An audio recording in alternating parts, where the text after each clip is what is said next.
이제 요한일서의 이 마지막 부분으로 우리가 들어갑니다.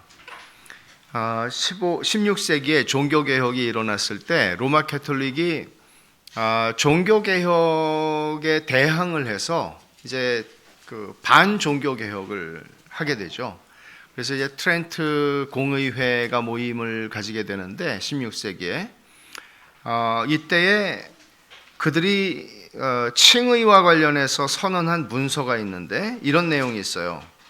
특별한 계시가 없으면 하나님께서 자기를 택하셨음을 알 길이 없다. 그러니까 하나님이 특별히 계시를 하시지 않으면 내가 하나님의 택하신 백성이고 하나님의 자녀라는 것을 알 길이 없다. 그런 말이죠. 여기서 특별한 계시라고 그들이 말한 것은 뭔가 하면 꿈이나 환상과 같은 것들이에요. 그러니까 성경을 가리키는 것이 아니라 하나님이 너는 확실히 내 자녀다 이렇게 꿈이나 어떤 계시를 통해서 말씀하시지 않는 한 사람은 구원의 확신을 가질 수 없다. 그런 말이에요. 16세기에 캐톨릭 쪽에서 볼 때 캐톨릭의 아주 강력한 논객이었던 추기경이 있어요. 벨라르민이라고 하는 사람인데 이 벨라르민이라고 하는 사람은 사실 개신교를 공격하는 글들을 굉장히 많이 썼던 사람이에요. 근데 이분이 이제 이런 얘기를 하죠. 개신교 이단의 가장 큰 잘못, 개신교를 이단이라고 봤으니까요. 개신교 이단의 가장 잘못된 교리가 있다면 그것은 확신의 교리다. 그런 얘기를 해요. 그러니까 지금도 로마 캐톨릭에서는 확신이라고 하는 것은 존재할 수 없다는 거죠. 그러니까 예수 믿는 사람이 어떻게 자기가 천국 갈지 지옥 갈지 알아요? 건방지게. 그렇죠? 이런 얘기예요. 그래서 연옥이라는 게 설정이 되고 뭔가 중간 단계에 뭔가를 만들어 놓고 거기서 다시 한번 어떤 찬스를 얻게 되는 그런 얘기들을 하는 거죠. 근데 오늘 본문을 우리가 정직하게 읽으면 사도 요한이 13절에 그렇게 얘기를 하잖아요. 내가 하나님의 아들의 이름을 믿는 너희에게, 그러니까 하나님의 아들의 이름을 믿는다는 것, 예수를 믿는다는 것은 나에게는 사실이에요. 근데 너희에게 이것을 쓰는 것은 너희로 하여금 너희에게 영생이 있다는 걸 알게 하려고 내가 이 책을 쓴다. 이 서신을 쓴다. 그러니까 너희 안에 영생이 있다는 걸 알아야 된다는 얘기를 하는 거죠. 물론 여러분, 믿음이 연약한 사람들은 구원의 확신을 가지지 못합니다. 구원의 확신을 가지지 못한다고 해서 지옥에 가는 것은 아니에요. 구원받은 사람이 구원의 확신을 가지지 못할 수 있어요. 그러나 그거는 이 평생을 사는 동안에 얼마나 힘들게 살겠어요. 확신이 없이 산다는 거 참 힘든 거거든요. 우리가 신앙의 영역을 떠나서도 마찬가지입니다. 우리가 신앙의 영역을 떠나서도 내가 누구다 하는 나의 정체성의 문제뿐만 아니라 내가 가지고 있는 어떤 무엇을 할 때, 여러분 리더십을 얘기를 많이 하잖아요, 사람들이. 근데 리더십에서 제일 중요한 것 가운데 하나 뭐겠어요? 확신이죠. 그 사람이, 그러니까 말하자면 이 사람이 따라가면 되나요? 물어보면 글쎄요. 이러면 참 이게 괴로운 거 아니에요? 그러니까 conviction, 여기서 얘기하고 있는 확신하고는 좀 다른 차원이겠지만은 확신을 가지고 리더가 간다는 건 굉장히 중요한 거거든요. 근데 우리가 인생을 살면서도 참 긴가민가 하는 사람을 보면 답답하잖아요. 또 우리가 그런 자리에서 보면 우리 인생은 얼마나 답답하겠어요. 근데 예수를 믿으면서도 얼마든지 뭐 잘못하면은 나는 이제는 하나님에게 저주를 받아서 그렇지, 내가 하나님의 자녀일 리가 없지, 그냥 땅바닥으로 한없이 떨어지고, 철로역정에도 그런 인물들을 묘사하고 있지 않아요? 그러니까 이런 신앙생활이라는 거는 성장할 수가 없어요. 그리고 하나님이 주시는 은혜를 누리면서 살 수 없습니다. 그러니까 이제 이 말씀을 보면 여러분, 벨라르민이 했던 얘기나 지금까지도 로마 캐톨릭이 가지고 있는 이런 교리들은 확신을 부정하는 것, 그리스도인이 확신을 가질 수 없다, 죽어봐야 한다. 어떻게 이런 말씀들을 정직하게, 이 말씀만 있는 게 아니죠. 성경에 이와 유사한 말씀들은 아주 맥을 같이 하는 말씀들이 성경 전체에 있는 거죠. 어느 구절들을 뽑아내서 봐라 이렇게 있다가 아니라 성경 전체가 그런 맥락으로 얘기를 하고 있는 것이죠. 근데 오늘날 그러니까 벨라르민이 얘기했을 때 개신교 이단의 최고의 잘못된 거는 확신교리다. 근데 사실 개신교회를 보면, 오늘날의 개신교회를 보면 확신을 가지고 살아가는 그리스도인들이 굉장히 적어요. 여러분 이제 정리하는 거잖아요. 요한일서를. 여기서 얘기하고 있는 확신이라고 하는 것은 보통 사람들이 얘기하는 바, 교회에서 당신은 구원의 확신이 있습니까? 물어보면 사람들이 그냥 버릇처럼 아멘 이렇게 대답을 해요. 저는 그게 참 그거야말로 잘못된 거라고 생각하거든요. 마치 구원의 확신이 있습니까? 아멘을 하면 구원 못 받은 것처럼. 진짜 확신을 가지면 그 확신이라는 걸 우리를 어디까지 인도한다고요? 죽음의 자리까지 가서도 내가 나의 사랑하는 구주를 부인할 수 없게 하는 거라고요. 우리의 인생의 참혹하고 비참한 자리까지 우리가 인도함을 받는다 할지라도 그 속에서도 내 사랑하는 구주를 신뢰하는 거라고요. 이 확신이라고요. 단순히 구원의 확신이 있습니까? 아멘! 이런 것은 그야말로 오늘날의 복음주의 안에서 천박한 기독교로 가는 길에 아주 중요한 역할을 했던 잘못된 교육의 한 가지 그 표상이라고 해도 지나치지 않을 것입니다. 개신교는 확신을 가지고 있는 게 문제라고 벨라르민이 얘기했을 때 그 사람은 개신교가 확신의 교리를 가르쳤을 뿐만 아니라 그들은 확신을 가지고 있는 거죠. 그걸 본 거예요. 근데 오늘날에는 확신을 가진 그리스도인들이 굉장히 적다고요. 이건 참 슬픈 일입니다. 일반적으로 거짓된 가르침이나 반쪽의 진리가 성도들에게 확신을 줄 수는 없습니다. 여러분, 어떤 확신을 가지려고 한다면 확신이 망상이 아니려면 확신을 지지해주는 견고한 토대가 있어야 합니다. 그렇죠? 어떻게 그렇게 확신하세요? 그러면은 아니 몰라 그냥 확신이 돼 이렇게 하는 것보다는 이럴 수 있어요. 설명할 수가 없는 거예요. 그런데 성령께서 내게 로마서 8장 16절처럼 내 영과 더불어 내가 하나님의 자녀인 것을 불로 증명을 해주실 때가 있죠. 설명할 수가 없는. 그러나 성경이 얘기하고 있는 신앙이라고 하는 것은 설명이 되는 것입니다. 완벽하게 설명이 돼서 한 사람을 납득시켜서 논증해가지고 이겨서 그 사람을 믿음의 자리로 데리고 오는 그런 차원의 이야기는 아니지만 설명이 되는 것입니다. 그래서 그 설명이라고 하는 게 진리예요. 진리의 말씀이 우리 안에서 견고해지는 만큼 우리는 확신 가운데에 주를 섬겨 살아갈 수가 있는 것입니다. 사입이나 이단들이 또는 반쪽의 가르침을 가지고 접근하는 이런 오늘날의 심각한 문제들, 여기서 확신을 가진다는 것은 불가능한 것이죠. 그래서 참된 진리를 뭐예요? 어디서 나와요? 성경에서 나오죠. 참된 진리를 바르게 정확하게 깨닫고 아는 것은 우리가 신앙생활을 하면서 굉장히 절대적으로 중요한 것입니다. 이것은 선택의 문제가 아니라는 것이죠. 그래서 종교개혁자들이 오직 성경, 솔라 스크립투라, 오직 성경을 강조했잖아요. 근데 오직 성경만 강조한 게 아니고 토타 스크립투라 이런 말도 했어요. 이 전체 성경이라는 거죠. 토탈, 전체 성경. 그러니까 성경, 오직 성경이라고 하는 거는 요즘에 이단들도 그냥 성경 공부하실래요? 이렇게 한대잖아요. 우리는 다른 거 하고 있는데 이단들은 성경 공부하실래요? 진짜 교회 다니는데 교회에서 성경 안 가르쳐줘가지고 나 여기 성경 공부해야 되겠다. 이게 지금 심각하게 일어나고 있는 현실이에요. 대학가에서 일어나고 직장에서 일어나고. 근데 문제는 그 사람들이 오직 성경이라고 얘기하는 것은 자기들이 원하는 구절들 몇 개를 가지고 뽑아가지고 만들어낸 체계죠. 그래서 오직 성경과 함께 또 하나 중요한 건 뭔가 하면 전체 성경이에요. 여러분이 성경 전체를 아셔야 돼요. 그래서 제가 강조하는 게 뭐예요? 맥체인 성경 읽기 표가 제일 좋은 거는 아닌지는 모르겠지만 성경을 많이 읽으셔야 돼요. 1년에 한 번은 읽으셔야 돼요. 그러면 여러분들이 신앙이 저절로 큰다, 기계적으로 큰다 그런 건 아니에요. 그러나 이 진리 없이 신앙이 성장하지는 않아요. 그리고 제가 오후에 교리 공부를 하는 이유가 뭐예요? 교리는 기독교 성경이 말하고 있는 전체의 이야기를 담아내고 있는 게 교리예요. 그렇기 때문에 교리를 배우는 것은 중요하고, 우리 어린아이들에게도 우리가 소요리 문답, 어린이 소요리 문답을 만들어서 하는 이유가 뭐예요? 어려서부터 기독교가 무엇을 믿는 것인지를 온전하게 알아야 된다고요. 온전하게. 성경 스토리 몇 개, 삼손 이야기, 삭개오 이야기 알아가지고 되는 게 아니고 전체를 알아야 된다고요. 그런 의미에서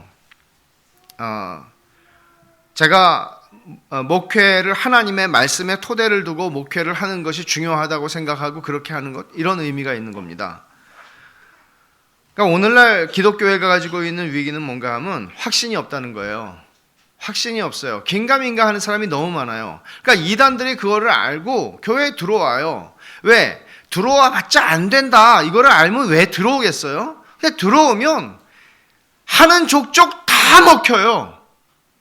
심지어 교회를 접수해요. 이런 일들이 일어나는 게 지금 대한민국 교회의 실상이란 말이에요. 문제는 뭐예요? 확신이 없는 거예요. 확신이 없는 근거 밑에는 뭐가 있다고요? 뭐가 없다고요? 확신의 부재에는 언제나 교리의 부재가 있어요. 교리의 부재가 있어요. 그래서 사도는 확신을 잃어버린 요한일서를 쓰고 있는 이 당시에도 이 상황은 교회의 이단들 때문에 온 교회가 한번 소용돌이가 일었고 교회가 크게 분열됐단 말이에요. 그러니까 남아있는 사람들이 내 신앙이 진짜 맞아? 어떻게 알아? 이런 고민을 가지고 흔들리고 있을 때 너희에게 영생이 있다는 걸 알게 하려고 내가 쓰고 있는 거다. 근데 누구에게 쓰는 거예요 이게? 13절에 말했듯이 내가 하나님의 아들의 이름을 믿는 너희에게. 이건 그리스도인들에게 쓴 거예요. 요한복음은 누구에게 쓴 것입니까? 한번 가보죠. 요한복음 20장. 사도 요한은 자신이 쓰는 목적을 아주 선명하게 그 책의 뒷부분에서 밝히고 있는데,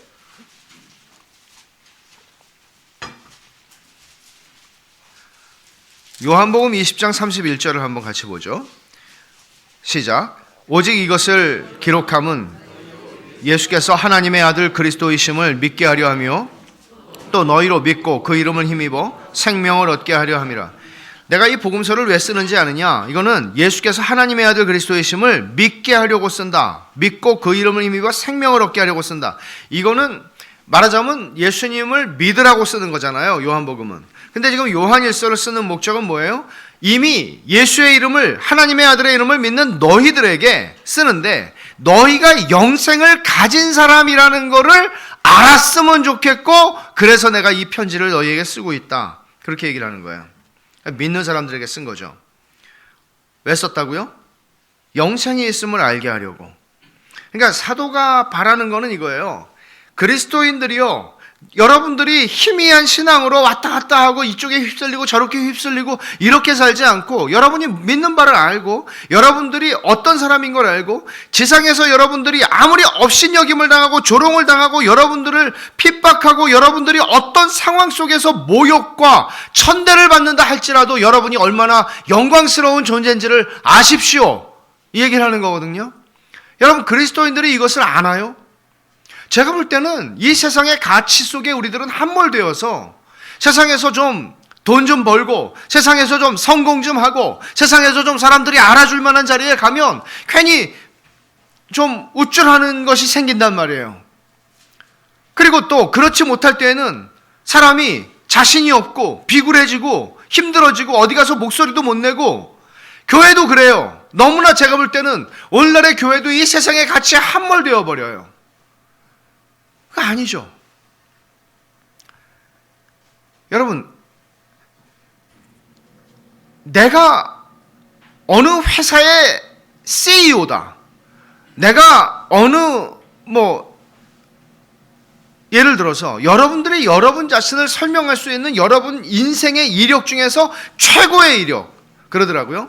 한 번 장관은 영원한 장관이에요. 보니까 닷새를 했어도 그 다음부터 그분이 총리나 대통령 하지 않는 한은 그분을 부르는 게 다 장관님이에요. 장관은 닷새 했는데도. 대학 총장님은 한 번 총장을 하면 돌아가실 때까지 총장님이라고 부르더라고요. 그게 예우죠, 우리나라에서는.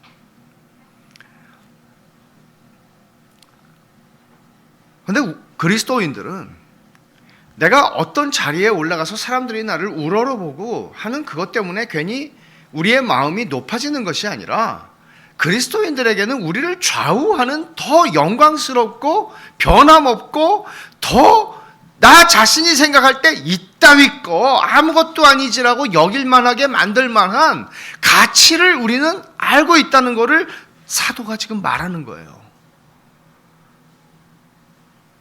세상에서 배우고 못 배운 거, 가지고 못 가진 거, 성공하고 실패한 거, 세상은 다 기준으로 나누죠. 근데 그런 것들에 의해서 우리가 주눅들지도 아니하며 그런 것들에 의해서 우리가 잘난 척하거나 속으로 그것 때문에 뿌듯해하지 않을 만큼이나 우리에게 더 큰 게 있다. 하나님의 자녀다. 영생을 소유한 자다. 이거 있다가 없어지는 거에 불과하다. 내가 지금 이런 자리에 있다는 것이 저 밑에 있는 사람과 나를 다르게 만들지 않는다. 그리스도인들은 이런 사람들입니다. 사도는 그것을 성도들이 알기를 원했고 그래서 이 편지를 쓰고 있습니다. 전에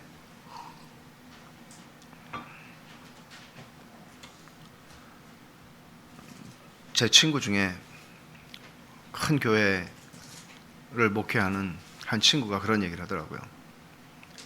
사람들이 다 알아요. 누구라 그러면. 그리고 음식점 가도 너무나 인사하기 때문에 연예인 같아서 좀 이렇게 구석에 가서 앉아야 돼요. 등 돌리고. 우리는 그걸 이해를 못하죠. 혹시 그 이해가 되시는 분이 계십니까 여기? 네. 안 계신 것 같아요 제가 볼 때는. 근데 그래. 우리가 하나님 앞에 서면 주님 저 모르세요? 저 어느 교회 목사인데? 이렇게 하겠어요 여러분? 내가 하나님의 자녀라는 것이 내가 얼마나 유명한 사람인가 하는 것보다 더 중요하다는 얘기예요. 근데 은혜가 되더라고요. 그걸 알면 된 거예요. 우리도 그걸 알고 살아가는 거예요. 반대도 물론 마찬가지예요. 초라한 내 인생? 그런 거 없어요. 예수 믿는 사람에게는. 그게 이제 사도 요한이 이 결론 부분에서 선명하게 좀 이야기를 하고 싶은 부분이죠. 그러니까 그리스도인들이 확신에 점점 너희가 확신에 도달했으면 좋겠다. 그런 얘기를 하는 게 아니고 여기서 하는 얘기는 너희에게 영생이 있으면 알게 하렴이라는 얘기는 지금 당장. 점점이 아니고 지금 당장. 너희가 예수님 믿고 있지? 그러면 너희들은 영생이 있는 사람이야. 그리스도의 생명을 가진 사람이야. 그것을 지금 누릴 수 있는 사람이야. 주님이 영생을 뭐라고 얘기했어요? 요한복음 17장 3절에서 유일하신 참 하나님과 그의 보내신 자 예수 그리스도를 아는 것이 영생이라고 그랬죠. 영생이라고 사도 요한이 얘기할 때 영생이라는 것은 영원히 사는 생명 차원이 아니라 물론 영원히 살아요. 그러나 그 차원이 아니라 하나님과의 교통하는 삶이에요. 하나님과 교통하는 삶이에요. 하나님과 만나는 삶이에요. 좀 더 큰 얘기죠. 하나님과 만나는 삶일 뿐만 아니라 하나님과 만나는 저 사람과 더불어 사는 삶이에요. 그러니까 제가 우리가 교회가 되어야 한다는 이야기를 할 때 그것은 어떻게 하면 우리의 삶이 진짜 더불어 사는 삶으로 갈 수 있을까? 그거는 여기다가 다 같이 빌딩 하나 짓고 다 팔고 들어와서 똑같이 집 짓고 다 들어와 살자. 그렇게 할 수도 있겠죠. 근데 그런 차원의 얘기가 아니라 어떻게 하면 우리가 더 사랑하고 더 알고 더 만나고 더 교제하고 더 우리의 삶의 많은 부분을 공유하면서 사랑하면서 너와 나는 영원한 가족이지 예수 그리스도 때문에 이걸 알고 가느냐 하는 거죠. 이건 큰 싸움이에요. 교회가 얼마나 크냐 작으냐가 아니라 교회가 교회냐 이 질문이에요. 교회가 교회냐? 그거는 영생이라는 것은 더불어 사는 삶이에요. 혼자 사는 삶이 아니고요. 영생을 우리가 누린다. 이 세상에서 영생을 누리는 거는 하나님과 교통하는 삶이고 하나님과 교통하는 형제들과 교통하는 삶이라는 거예요. 그래서 사도가 이 말씀, 영생이 있음을 알게 하려 함이라, 이 말씀은 같이 읽어야 되는 말씀인데 1장 4절을 가보세요. 앞에서도 사도가 왜 내가 이 서신을 쓰는지 얘기했죠. 1장 4절에 같이 한번 보겠습니다. 우리가 이것을 쓰면 우리의 기쁨이 충만하게 하려 함이라. 기쁨이 충만한 것, 어떻게 기쁨이 충만하다는 거죠? 3절에 설명해요. 우리가 보고 들은 바를 너희에게도 전함은 너희로 우리와 사귐이 있게 하려 함이니. 사귐, 우리의 사귐은 아버지와 그의 아들 예수 그리스도와 더불어 누림이라. 여기에 영생이라고 하는 정의를 훨씬 예수님이 요한복음 17장 3절에서 말씀하신 것보다 더 확대해서 설명하고 있는 거예요. 영생은 아버지와 아들과 함께 누리는 거예요. 근데 여기 뭐라고 얘기하죠? 우리와 사귐, 너희로 우리와 사귐이 있게 하려 함이니. 이 사귐, 이 영생에서부터 흘러나오는 게 뭐예요? 그게 4절의 기쁨이에요. 나는 이 기쁨이 너희 안에 있었으면 좋겠다. 확신과 기쁨은 같이 갑니다. 다니엘 풀러가 이런 얘기를 했어요. 그리스도인이 믿음이 좋다, 믿음이 좋다, 나쁘다, 믿음이, 근데 그 믿음을 어떻게 평가할 수 있느냐, 어떻게 믿음을 잴 수 있느냐? 그러면 기도 많이 하는 거, 굉장히 근엄한 거, 주일날 돈 안 쓰는 거, 여러 가지 우리가 가지고 있는 외적인 잣대가 있을 수 있을 거예요. 근데 그런 것들을 얘기하지 않고 이 사람은 기쁨이라고 얘기를 해요. 믿음의 시금석은 기쁨이다.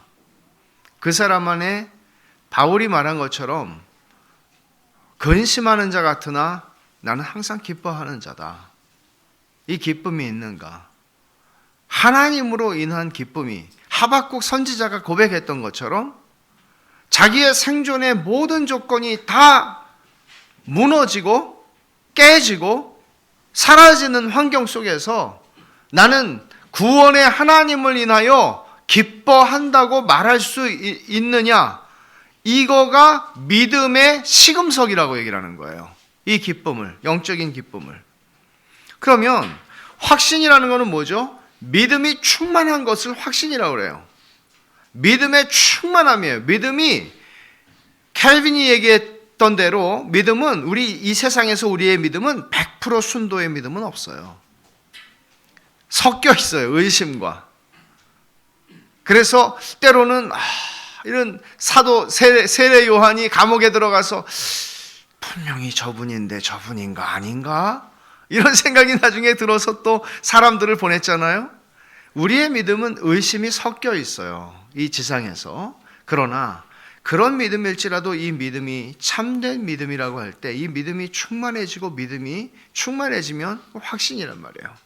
근데 결국 이게 기쁨의 확신, 기쁨의 충만이죠. 그래서 사도 요한이 4절에서 1장 4절에서 기쁨이 충만하게 하려 함이라, 이거 분명한 목적이에요. 이 서신을 쓰고 있는. 어떻게 하면 기쁨이 충만해져요? 확신이 있어야죠. 여러분, 확신이 없는데 어떻게 기쁨이 있어요? 여러분이 뭔가를 성취하는 기쁨 아시죠? 뭔가를 내가 힘들지만 내가 일을 악물고 다른 것들을 다 희생하고 포기하고 내가 이걸 해야 되겠다. 몇 년 동안 그걸 해요. 그리고 그걸 했어요. 그러면 확신도 생기고 기쁨도 생겨요. 확신도 생기고 기쁨도 생겨요. 영적인 차원에서, 신앙적인 차원에서 사도가 말하고 있는 확신과 영생이 있음을 알게 하려 함이라, 그리고 기쁨을 충만하게 하려 함이라 연결되어 있는 이야기라 하는 것입니다. 그리스도인이 자기가 뭘 믿는지 정확히 모르면 확신을 가지는 것은 절대 불가능합니다. 그래서 하나님의 교회를 흔들어 놓았던 거짓 교사들, 이 요한일서가 쓰여지던 정황 속에서의 거짓 교사들뿐만 아니라 갈라디아 교회에 왔고 고린도 교회에 왔고 모든 초대교회에 와서 그 이상한 씨를 뿌려놓은 사람들, 그 사람들이 안 가르쳤다는 얘기가 아닙니다. 그 사람들도 다 가르쳤습니다. 그 사람들도 다 목회를 한다고 했습니다. 그러나 하나님의 말씀을 온전하게 가르치는 일에서는 그들은 언제나 부분적이었고 언제나 그들은 반쪽의 진리를 전했거나 거짓된 진리를 전했습니다. 그렇기 때문에 그리스도인들은 확신을 잃어버리게 되죠. 여러분, 이상한 교회를 다니면, 이상한 교회는 지금 대한민국에 수도 없이 많습니다. 이상한 교회를 나가면 여러분들이 확신을 누릴 수 없습니다. 심지어 저는 교회를 다니는 사람들이, 어떤 분이 신학교를 가겠다고 그러시는, 저는 신학교 간다면 말리는 거 아시죠? 그러니까 신학교를 가기 싫은데 가고 싶은 생각이 드는 경우에는 저한테 오시면 돼요. 무슨 얘기인지 아시겠어요? 신학교를 가면 나는 가기 싫은데 자꾸 가야 된다는 부담이 들면 저한테 오세요. 그러면 안 가실 수 있어요.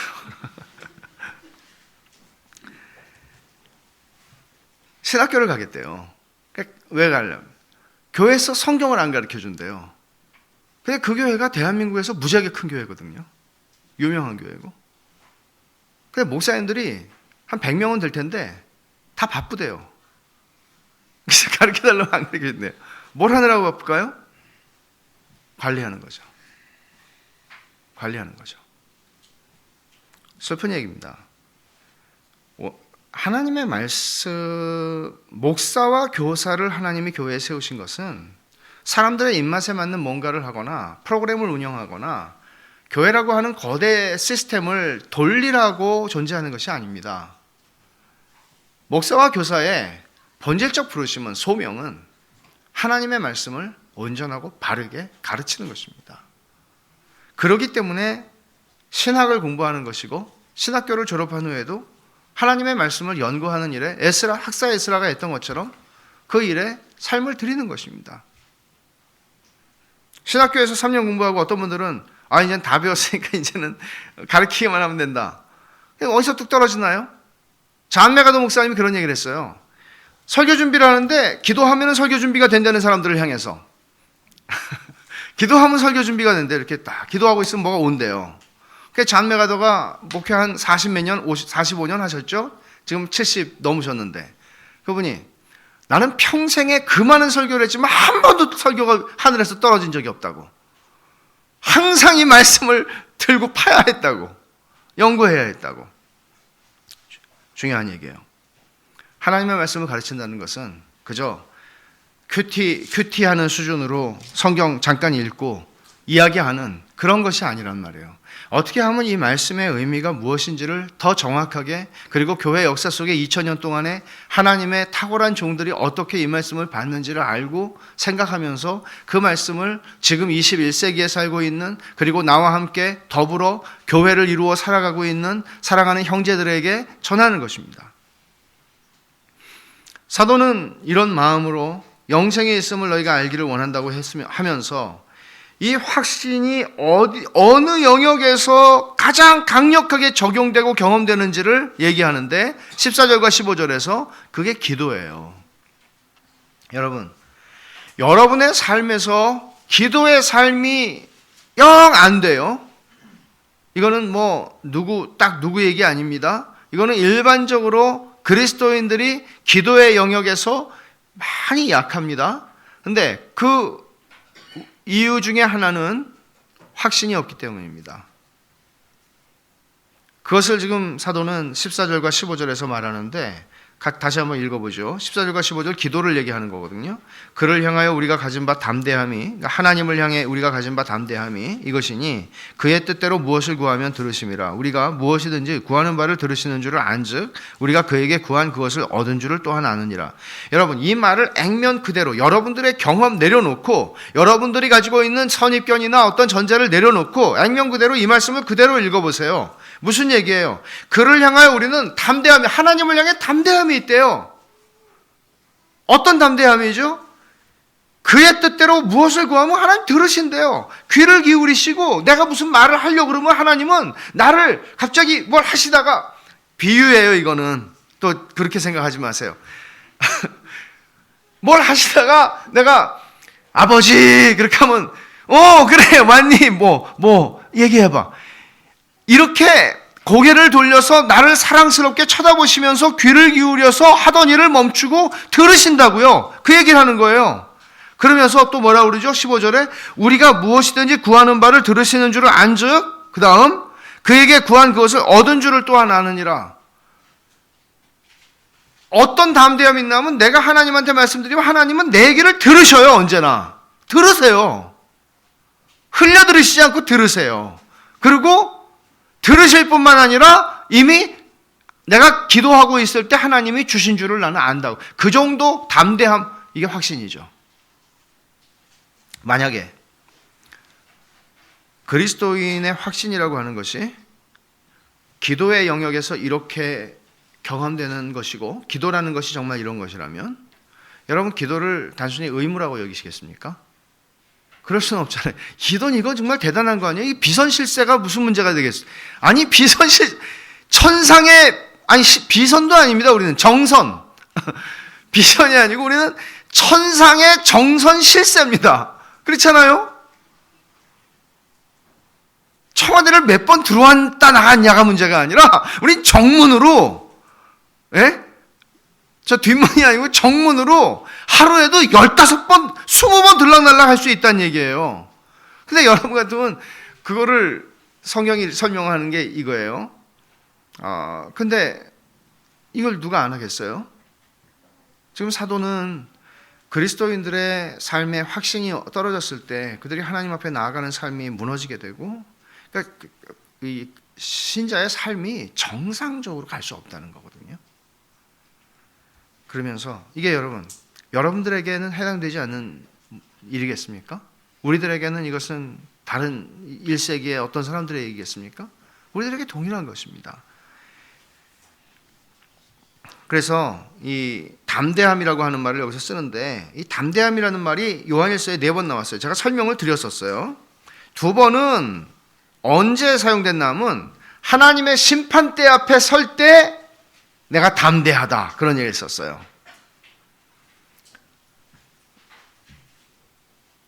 하나님의 심판대 앞에 서는 걸 한번 여러분 생각해 보십시오. 여러분 담대함이 그날에 있을 것 같아요? 어떻습니까? 여러분 그날은 와요. 우리가 원튼 원치 않든 그날은 와요. 근데 그 주님의 심판대 앞에 우리의 벌거벗은 모습을 다 아시는, 내 인생에 그 어느 것 하나 숨길 수 없는 그 하나님의 불꽃 같은 눈앞에 우리가 서게 되었을 때에 우리가 담대할 수 있을까요? 근데 찬송가에 보면 얼마나 멋있어요. 하늘에 구름이 일어나고 나팔이 울려날 때 우리는 하나님의 심판대 앞에서 담대할 수 있다고요. 겁먹지 않을 수 있다고요. 그 담대함에 대해서 얘기를 한 게 2번 있어요. 한번 찾아보세요. 2장 28절이에요. 같이 보죠. 자녀들아, 이제 그의 안에 거하라. 이는 주께서 나타나신 바 되면 그가 강림하실 때에 우리로 담대함을 얻어 그 앞에서 부끄럽지 않게 하려 함이라. 하나님의 자녀들이 그 안에 거하라고. 주 안에 거하면 주님이 오실 때에 부끄럽지 않게 되고 담대함을 가질 거라고 얘기해요. 그 다음에 4장 17절에도 이와 같은 맥락에서 담대함을 썼습니다. 17절에 4장 17절 같이 봅니다. 이로써 사랑이 우리에게 온전히 이루어진 것은 우리로 심판날에 담대함을 가지게 하려 함이니 주께서 그러하심과 같이 우리도 이 세상에서 그러하니라. 어떤 맥락에서 하고 있는 거예요? 하나님이 우리를 사랑하신 사랑이 그냥 하나님 날 사랑하셨지가 아니고 그 사랑이 형제를 사랑하는 삶 속으로 나타나고 우리의 교회가 하나님의 사랑으로, 형제 사랑으로 충만해지고, 이것은 어떻게 연결된다고요? 그렇게 살다가 주님 앞에 서는 거는 그날에 우리가 심판날에 두려움지 아니하고 담대함을 가지고 서게 한다, 그런 얘기죠. 근데 두 번은, 담대함이라는 단어가 2번은 기도와 관련해서, 오늘 본문 물론이거니와 한 번 더 있었어요. 3장 21절을 한번 보십시오. 3장 21절. 21절과 22절을 같이 한번 읽어보겠습니다. 사랑하는 자들아, 만일 우리 마음이 우리를 책망할 것이 없으면 하나님 앞에서 담대함을 얻고 무엇이든지 구하는 바를 그에게서 받나니 이는 우리가 그의 계명을 지키고 그 앞에서 기뻐하시는 것을 행함이라. 무엇이든지 구하는 바를 받는다. 이런 기도의 차원에서 담대함이라는 말을 썼는데, 여기서 오늘 본문에서 14절에서 쓰는 담대함도 기도와 관련해서 이 담대함을 지금 쓰고 있는 거예요. 담대함이라는 말이 어디서 나온 말인가를 제가 설명을 드렸었어요. 그리스 말이죠. 파레시아라고 하는 말인데, 사실은 파레시아, 그가 나타내심이 되면 주님이 나타나신다, 오신다는 거를 파루시아라고 그러거든요. 그리스 말로. 비슷한 말이기 때문에 이렇게 언어 유희라고 그러죠. 이렇게 비슷하게 쓰면서 그 파루시아의 날에 파레시아를 가진다 이렇게 쓴 거예요. 근데 여기서 지금 쓰고 있는 이 담대함은, 담대함이 그리스 말인데, 그리스가 민주주의가 시작된 나라잖아요, 고대. 근데 이제 민주주의, 이제 시민 회의를 하잖아요. 회의를 하는데 중요한 건, 웬만한 나라들은 다 왕이 말하면 그 밑에서 다 아멘으로 복창하는 거 아니에요? 근데 민주주의가 있었던 이 나라에서는 시민 회의를 하게 되면은 누구든지 발언의 자유가 있어요. 그래서 내가 이 말을 한다고 해서 누가 죽인다든지, 말을 한다고 해서 뒤에서 어떻게 하는 이러지 않고, 말을 할 수 있는 자유가 있어서 자기가 담대하게 자기가 원하는 것을 자유롭게 자연스럽게 표출할 수 있는 이걸 담대함이라고 표현했어요. 그러니까 담대함은 권리였어요. 지금 여기서 얘기하고 있는 건 뭐예요? 너희가 하나님, 만군의 주 여호와 하나님 앞에 나아갔을 때 너희들은 말할 자유가 있다는 얘기예요. 너희들이 원하는 것을 자유롭게, 그리고 자연스럽게 너희들은 말할 자유가 있다. 그런 차원에서 이 얘기를 하는 겁니다. 히브리서 4장 16절에서도 히브리서 기자가 이렇게 말을 했어요. 그러므로 우리는 긍휼하심을 받고 때를 따라 돕는 은혜를 얻기 위해 은혜의 보좌 앞에 담대히 나아간다. 하나님의 은혜의 보좌 앞에 담대히 나아간다. 여기서도 똑같은 말을 썼어요. 담대히. 이 같은 말이거든요. 그러니까 그리스도인들이 확신을 가지게 되면 어떤 담대함, 그 담대함, 확신과 담대함 같은 말이라고 볼 수 있는데, 이게 기도의 영역에서 가장 나타나요. 사람들 앞에서 나타나기 전에 하나님 앞에서 하나님과의 관계 속에서 나타나는 거예요. 이게 어떤 확신이에요? 아까 제가 말씀드린 대로 하나님이 아무리 중요한 일을 하고 계시더라도 내가 아버지 그러면 나를 쳐다보시고 내게 귀를 기울이시고, 그래 말해봐, 난 듣고 있어, 이렇게 하는 여기 14절에서 그를 향하여 우리가 가진 바 담대함이 이것이니 그의 뜻대로 무엇을 구하면 들으심이라. 이 들으심이라고 하는 말은 경청한다는 말이거든요. 경청한다 혹은 사랑스럽게 듣는다 그런 거예요. 그러니까 그냥 건성으로 듣는 거 말고요. 이럴 수 있잖아요. 아들이 와서 뭘 얘기하려고 그러는데 이렇게 이제 이런 거죠. 제가 이제 말씀을 준비하고 있어요. 제 딸이 왔어요. 똑똑하고. 그래서 쳐다보지도 않아요. 말해. 그럼 무슨 얘기예요? 나 바쁘니까 빨리 말하고 가. 저 중요한 거 아니면 그냥 가든가. 이런 거잖아요. 그렇게 하면 되겠어요? 그게 나쁜 거죠, 그거는. 그러니까 하나님은 우리한테 그렇게 안 하세요. 여러분 직장에서 보스가 말하려고 들어갔는데 말할 것 있으면 빨리 말하고 가. 뭐 이렇게 쳐다보지도 않아요. 눈길도 주지 않아요. 그럼 여러분 담대함이 생기겠습니까? 그러니까 담대함. 자유롭게 말을 할 수가 있겠어요? 할 수가 없죠. 그러니까 우리가 기도를 한다는 것은, 사도 요한이 지금 우리에게 가르치는, 성령의 영감을 받아서 우리에게 쓰는 이 말씀은 그리스도인들이 하나님 앞에 나아갈 때 어떤 마음을 가지고 나아갈 수가 있는가 하는 것을 얘기하는 것이거든요. 수줍어하는 사람이, 수줍어하는 아이가, 수줍어하는 아이가 뭐 학교 선생님한테 말 한마디 하는 게 쉽겠습니까? 저는 제 평생에 학교를 다니면서 질문을 한 번도 한 적이 없습니다. 질문을 하면 쳐다볼 거 아니에요, 저를. 그게 불편하죠. 그리고 뭐 저런 것도 모르나 그럴 거 아니에요. 그래서 전 질문을 하는 애들을 보면 너무 부러웠거든요. 어떻게 쟤는 저렇게 똑똑하지? 이렇게 질문을, 저런 걸 물어보지? 이렇게. 근데 집에서도 그랬느냐? 아니죠. 집에서는 저희 아버지 어머니는 제 말을 들어주셨으니까, 집에서는 아무리 제가 내성적이고 수줍음을 타는 사람이라 해도 집에서는 안 그러죠. 자신 있게 아버지 캐러멜이 먹고 싶습니다 이렇게 얘기를 하죠. 그러니까 사줄 줄 아니까, 그죠? 그러니까 들을 뿐만 아니라 뒤에 나온 거예요. 그에게 구한 것을 얻은 줄을 알아요. 그렇게 가는 거예요. 그러니까 이게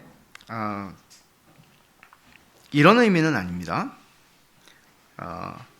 내가 원하는 것을 무엇이든지 가지고 가서 하나님에게 구하면 된다. 그런 얘기는 아닙니다. 여기 보면 14절 하반절에 그의 뜻대로 무엇을 구하면 들으심이라 그랬습니다.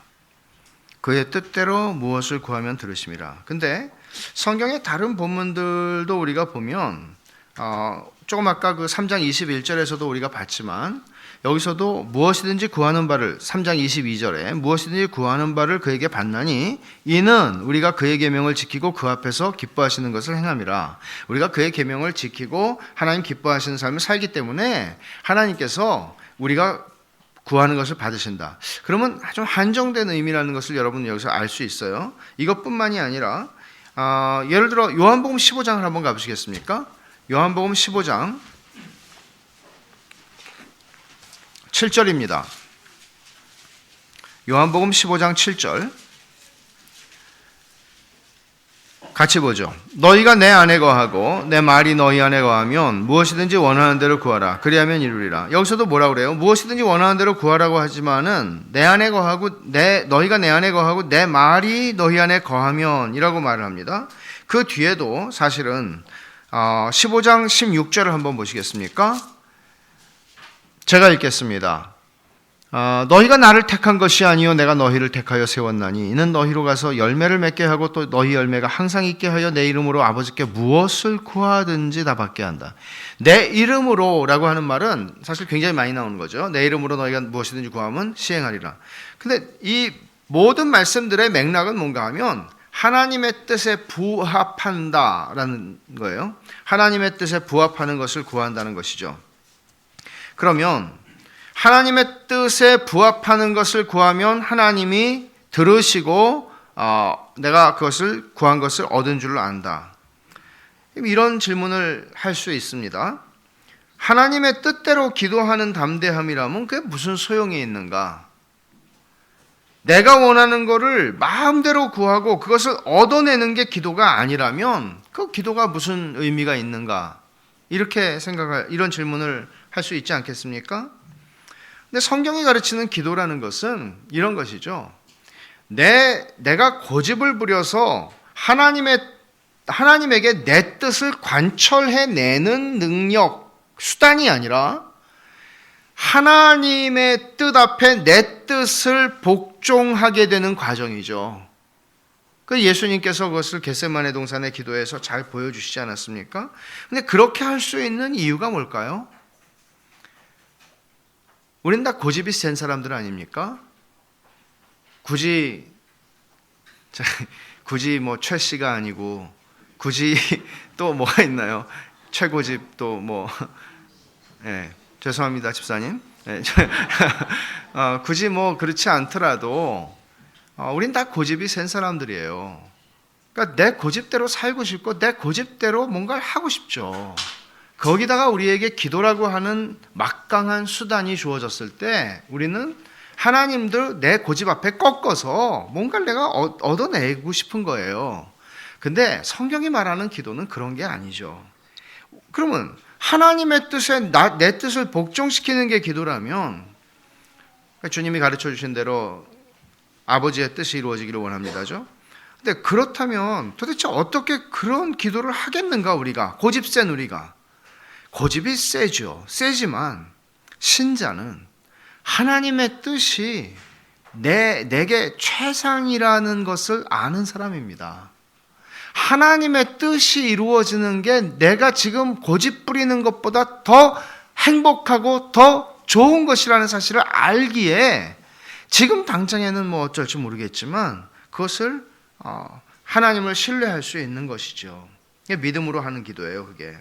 그래서 15절에서는 안다는 말을 2번 쓰는데 우리가 무엇이든지 구하는 바를 들으시는 줄을 안다. 첫째. 그 다음 우리가 그에게 구한 것을 얻은 줄을 안다. 그랬어요. 이 안다는 말은 보통 여러분 많이 들으셨죠. 성경에서 안다 그럴 때 이것은 경험적으로 아는 것을 얘기한다. 그런 거 많이 들으셨죠. 그리스 말로 보면은 그 안다는 말은 게노스코라는 말인데 그 말 쓰지 않았어요. 여기서는. 여기서 하는 거는 경험적으로 안다는 얘기가 아니고요. 직관적으로 안다는 뜻인데 신앙적으로 보면 직관적으로 안다는 것은 내가 경험해 봤기 때문에 하는 게 아니고 믿음으로 안다는 거예요. 내가 믿음으로 안다는 거예요. 그래서 여기 뭐 첫 번째 안다는 거는 무엇이든지 구하는 바를 들으시는 줄 안다. 이거는 14절에서 얘기한 거니까. 그다음에 두 번째 안다. 우리가 그에게 구한 그것을 얻은 줄을 안다. 얻은 줄을 안다는 거는 경험적으로 그렇게 되진 않아요. 근데 우리는 믿음으로 내가 지금 기도할 이게 얻은 줄이라고 할 때 이 얻은이라는 말은요. 현재형 동사가 쓰여졌는데요. 이 얘기는 뭔가 하면 얻을 줄 안다는 게 아니에요. 언젠가 얻게 될 줄 안다는 얘기를 써야 좀 말이 되잖아요. 우리식으로 보면. 근데 그렇게 쓰질 않고 네가 지금 기도하는 그 순간에 이미 네가 여기 이거는 소유했다는 뜻으로 썼어요. 영어로 말하면 have예요. 그러니까 내가 지금 이미 가지고 있다는 거예요. 그런 줄을 안다는 거예요. 어떻게 이런 말을 쓸 수가 있죠? 어떤 의미에서 쓰나 하면 이런 거죠. 하나님은 이미 들으셨고요. 하나도 놓치지 않고 들으셨고요. 그리고 들으셨을 뿐만 아니라 이미 그 내가 얘기한 거를 일을 시작하셨어요. 하나님은. 그런데 내가 그거를 그 결과를 내 경험의 영역에서 내가 느끼는 거는 시간이 지난 어떤 때일 수 있어요. 그러나 하나님은 이미 그것을 하기 시작하셨어요. 그런 의미예요. 여러분 아시죠? 다니엘 10장에 보면 다니엘이 환상 가운데 한 전쟁에 대한 환상을 보고 슬퍼하며 하나님 앞에 금식하고 기도를 해요. 3주가 지났어요. 금식하고 기도를 한 지. 3주니까 얼마나 힘이 빠졌겠어요. 근데 하나님이 한 천사를 보내셔서 응답하시죠. 근데 뭐라고 그래요? 바사국군이 막아가지고 내가 3주 전에 네가 기도할 즈음에 출발했는데 길이 막혀가지고 바사국군에게 길이 막혀서 이게 사탄과의 싸움을 얘기하는 건데 그래서 내가 이제 왔다. 3주가 지나서 왔다. 무슨 얘기죠? 우리에게 뭘 보여주는 거죠? 내가 기도를 시작할 때 하나님은 일하시기 시작하신다고요. 그렇지만 내가 그걸 경험적으로 아는 거는 내 인생의 어느 때가 될 수 있어요. 그것은 하나님이 늦게 일하시거나 하나님께서 천천히 혹은 한 발 늦으셨거나 그런 거 아니라는 겁니다. 그래서 여러분들 사실 이 말씀은요. 내가 무엇을 구하면 들으시는 하나님. 여러분 그런 확신을 가지고 계십니까? 여러분이 구하시면 들으시는 하나님. 그러니까 내가 기도하러 나가면 하나님 항상 딴 걸 하시더라고. 이렇게 느끼십니까? 꼭 기도하러 가면 하나님은 꼭 어디 안 들으시더라고. 딴 데 가셔가지고. 내가 꼭 들어가면 바쁘시더라고. 그러세요? 요한복음 11장을 한번 보세요. 나사로를 살릴 때 예수님께서 어떤 기도를 하셨는지 여러분 기억하세요? 나사로를 살릴 때 주님 기도하시죠? 42절.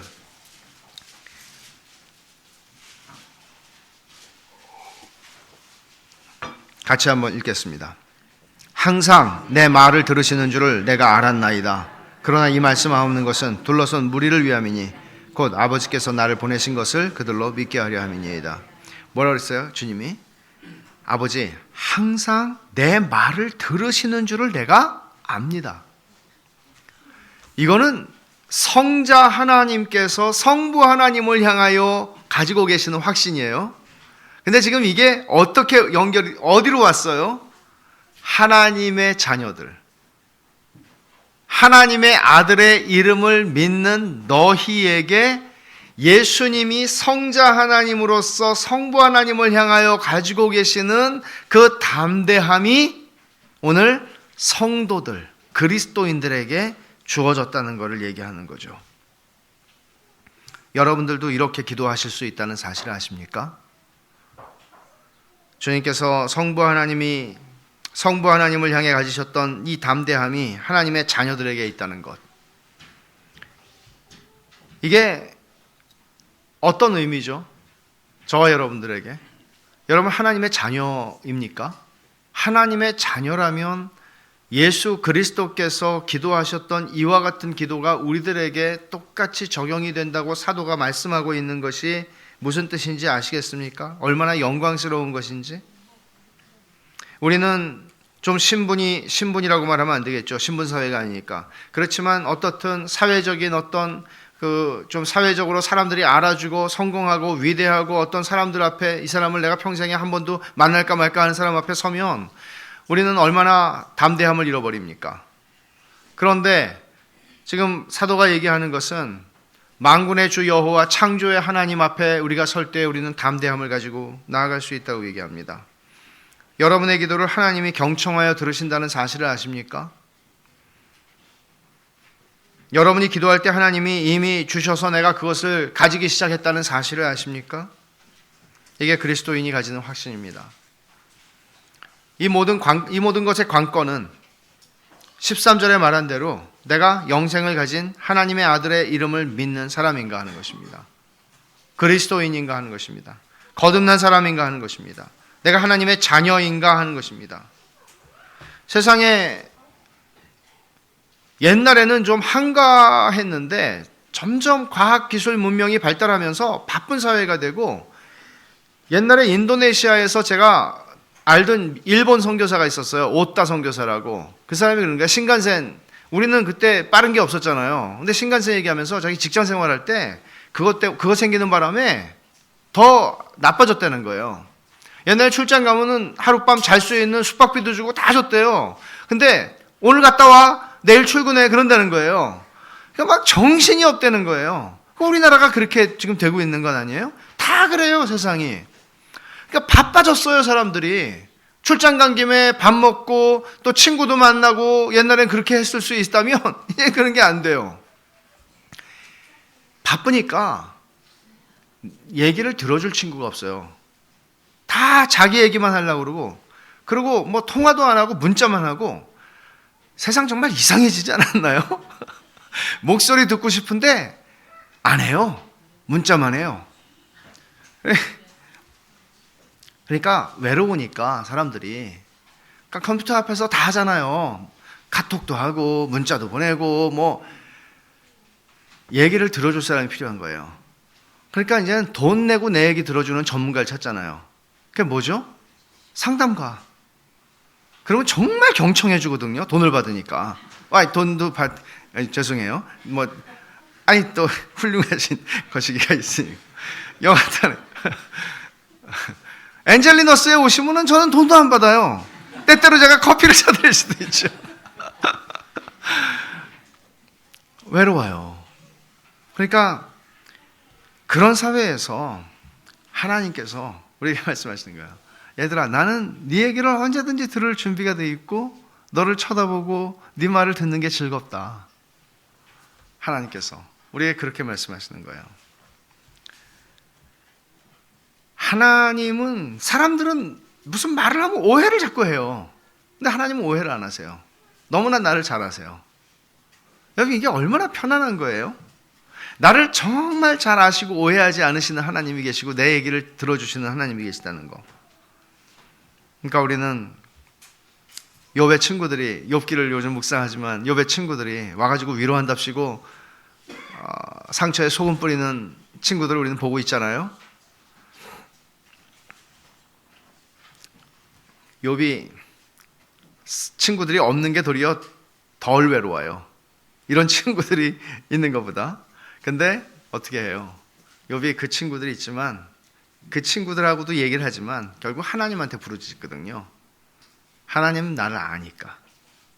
하나님은 내 얘기를 들어줄 거라는 신랄 같은 믿음이 있기에 하나님께 자기의 마음을 터뜨리는 거거든요. 이게 신자의 특권이에요. 여러분들이 어떤 자리에 있든지 예수를 믿는 하나님의 자녀들이 가지는 그 어느 특권보다도, 지상에서 우리가 누리는 그 어느 특권보다도 더 위대한 특권은 우리는 하나님한테 말할 수 있는 자유를 가진 사람이에요. 여러분, 이거를 가볍게 여기지 마세요. 그래서 제가 로이드 존스 목사님이 요한일서 강해에서 이런 얘기를 쓰고 있는데 이걸 좀 인용을 할게요. 만일 영생에 관한 물음에 관심을 갖는다면, 만일 그것을 지니지 못했다고 느낀다면, 그리고 만일 자기에게 영생이 있음을 아는 게 가장 큰 소망이라면 여러분은 자신이 그것을 소유했다는 것을 알 수 있습니다. 그렇지 않다면 여러분은 이런 바람을 갖지도 않을 것입니다. 만일 공허함을 느낀다면, 만일 나 자신이 아무것도 아니라는 느낌을 받는다면, 만일 내가 보잘것없고 불쌍하며 눈이 멀었다고 느낀다면, 만일 죄악으로 향하는 성향을 미워하고 자기 혐오와 미움의 느낌을 갖는다면 제가 보기에 여러분은 영생을 소유하고 있습니다. 왜냐하면 하나님의 생명이 그 영혼 속에 들어가기 전에는 그 누구도 그런 체험을 할 수 없기 때문입니다. 큰 위로가 되는 말씀이라고 생각이 됩니다. 여러분들이 영생을 가진 사람이라면 하나님 앞에 담대히 나아가십시오. 그리고 여러분들이 나는 아직 영생을 가지지 못한 것이 확실하다고 느껴지신다면 주님께서는 내게 오는 자를 내가 결코 내쫓지 않겠다고 말씀하셨고 약속하셨으니 그 약속을 믿고 담대하게 하나님의 은혜를 구하고 나아가십시오. 내쫓지 않으신다고 약속하셨기 때문입니다. 영생이 있는 자는 담대함을 가지고 하나님 앞에 나아가 구하십시오. 내가 영생을 가지지 못했다고 생각한다면 하나님께서 그 영생을 내게 은혜로 베풀어 주시기를 약속을 의지해서 하나님 앞에 또 담대히 나아가십시오. 하나님은 자비가 무한하셔서 우리의 그런 간구를 멸시하지 않으실 것입니다. 기도하겠습니다. 하나님 아버지 감사합니다. 하나님의 자녀들에게 하나님께서 이 세상에서 누리게 하시는 그 영광스러운 권세가 기도라는 사실을 다시 한번 확인하고, 하나님 아버지, 저희가 호흡하는 것과 같이 하나님과 교통하는 삶을 이 땅에서 누리게 하여 주시고, 아직 영생의 확신이 없는 우리 사랑하는 형제들에게 영생을 주실 뿐 아니라 영생의 확신을 누리고 함께 더불어 사랑하며 주를 섬기는 복된 은혜를 누리게 하옵소서. 예수님의 이름으로 기도하옵나이다. 아멘.